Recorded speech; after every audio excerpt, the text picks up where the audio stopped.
finally, we have this video here. This is actually a news report, and there's some audio here. So let's go ahead and listen to the entire news report. This involves apparently a female rapper who gets into a physical confrontation with two men, one of whom is her manager.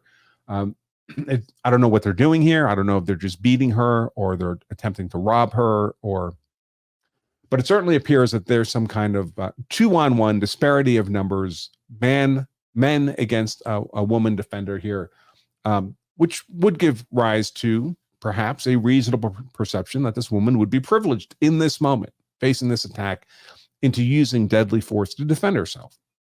The question, of course, is she facing an imminent threat of death or serious bodily injury? Disparity of numbers, larger, stronger aggressors against a smaller, weaker defender would all give rise to reasonable grounds to perceive a deadly force threat. If not one likely to kill, then one likely to cause serious bodily injury. And of course, this attack appears to be in progress in the moment. So obviously, then it would be imminent. But remember earlier, I talked about how imminence is a window that opens and closes. So a threat can become imminent, the window opens, and then it can stop being imminent. The window closes. And after the threat's no longer imminent, you're no longer privileged to use force in self-defense. And that appears to be what happens here. So let's go ahead and play this video straight through, and then we'll come back to it. Only on 6, video exclusively obtained by NBC6 shows the moment rapper Kavani Camilla Hicks fatally shoots her manager in Wynwood. The shooting happened back in October. The video shows the rapper and another man arguing next to a white car. Suddenly gets physical. Two men seen on top of Hicks pinning her down. At one point, she gets up. Police ended up charging the rapper with murder in the second degree. She appeared in court this morning and will soon be released and placed on house arrest with a $50,000 bond. Hicks claims it was all in self-defense.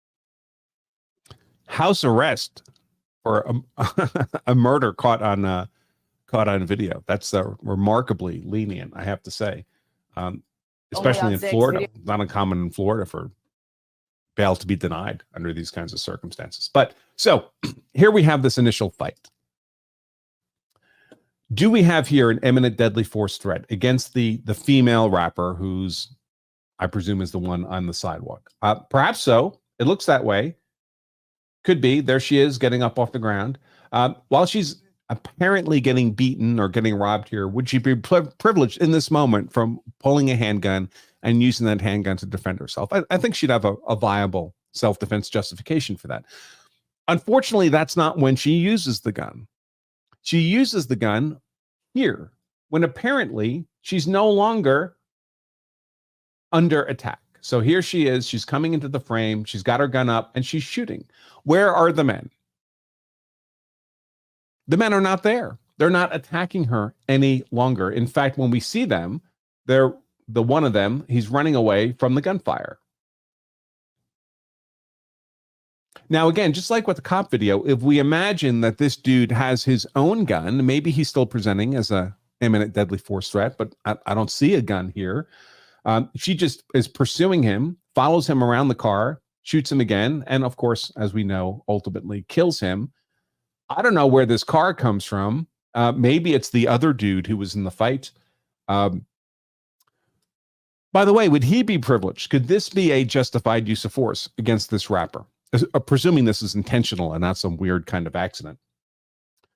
Maybe even if he were beating her up earlier, if he was one of the two men beating this female rapper on the sidewalk earlier, that would be unlawful. He's still on the hook for that. But if the beating had stopped and the female rapper had gone and gotten a gun and was starting to shoot them, she's not privileged to shoot them after she's no longer facing an imminent threat of harm. She actually becomes an initial aggressor in a second fight, a deadly force fight of her own making, with the gun. And yes, that driver, if he reasonably perceives she's about to unlawfully shoot him, would be privileged in using deadly defensive force himself to prevent from being unlawfully shot.